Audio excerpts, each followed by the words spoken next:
Bien-aimés dans le Seigneur, je vous salue dans le précieux nom de Jésus-Christ de Nazareth, le roi de gloire. Il est écrit dans la parole du Seigneur que le Dieu de paix sanctifie tout votre être, l'esprit, l'âme et le corps, et soit conservé irréprochable jusqu'à son avènement au nom puissant de Jésus-Christ de Nazareth. Celui qui vous a appelé est juste et il le fera. D'autre part, il est écrit dans la parole de Dieu, prenez courage, car moi j'ai vaincu le monde. Et le Seigneur nous fortifie d'avoir le courage au nom puissant de Jésus-Christ de Nazareth. Le thème pour ce matin s'intitule « La parole de Dieu, un réconfort pour nous ». La parole de Dieu, un réconfort pour nous. Nous avons pris une portion des Écritures dans Ésaïe chapitre 50 au 4e verset. Je lis dans le nom puissant de Jésus-Christ de Nazareth, le roi de gloire. Le Seigneur, l'Éternel, m'a donné une langue exercée pour que je sache soutenir par la parole celui qui est abattu. Il éveille chaque matin, il éveille mon oreille pour que j'écoute comme écoutent les disciples. Frères et sœurs, dans le nom de Jésus, ce passage que nous venons de lire est un encouragement, un réconfort, un médicament pour notre âme.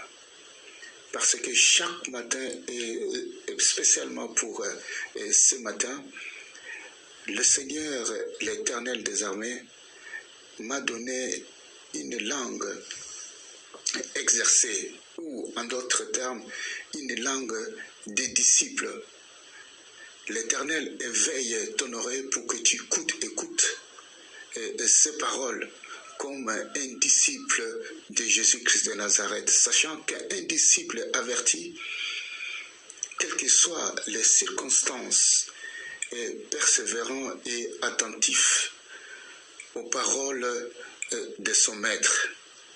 Laisse-moi te dire, frère, laisse-moi te dire, ma sœur, est encouragée par ce passage de psaume 94, du 16e au 18e verset, qui est écrit « Qui s'élèvera pour moi contre les méchants? Qui me soutiendra contre ceux qui font le mal? Si l'Éternel n'était pas mon secours, mon âme serait bien vite dans la dernière demeure du silence. Quand je dis, mon pied chancelle, et ta bonté, ô Éternel, me sert d'appui. Quand les pensées s'agitent en foule au-dedans de moi, tes consolations réjouissent mon cœur. Frères et sœurs dans le Seigneur, des fois notre âme est troublée par rapport aux circonstances que nous sommes en train de traverser. Des fois nous traversons des problèmes et des situations confuses. Mais ici, dans ce verset, ce passage de psaume que nous venons de voir, il dit « Mon âme serait vite dans la demeure du silence. » Des fois, je peux dire « Non, je vais tomber. Le Seigneur n'est pas là. » Mais il est écrit, c'est un encouragement que l'Éternel nous donne. Il dit « Mon pied chancelle ta bonté, ô Éternel, me sert d'appui. » Alléluia. Des fois, nous avons des pensées mauvaises, des pensées confuses, assaillent notre cœur. Mais la parole de Dieu dit, tes consolations réjouissent mon cœur. Bien-aimés dans le Seigneur, je vous exhorte ce matin, parce que le matin, c'est le meilleur moment de la journée pour être à l'écoute de la voix de notre Dieu. Et c'est aussi scripturaire dans sa parole. Sa voix, c'est sa parole. Et au travers les directives que le Seigneur nous donne, surtout le matin, je vous encourage lorsque vous vous présentez devant le Seigneur et le Seigneur vous donne sa parole, et cette parole va vous fortifier pendant toute la journée. Frères et sœurs, peut-être ce matin, vous êtes découragés. Ça peut être le problème de famille, ça peut être le problème de santé, ça peut être le problème de travail. Je voudrais nous édifier, je voudrais vous édifier. Élevons la voix vers le Seigneur. Sa parole déclare, bien-aimé dans le Seigneur, je lève les yeux vers l'Éternel, d'où me viendra le secours. Le secours ne vient que par une seule personne, le Créateur des cieux et la terre, de la mer et tout ce qui se trouve, le Roi des rois, le Seigneur des seigneurs, le Dieu tout-puissant et celui qui s'appelle Elohim.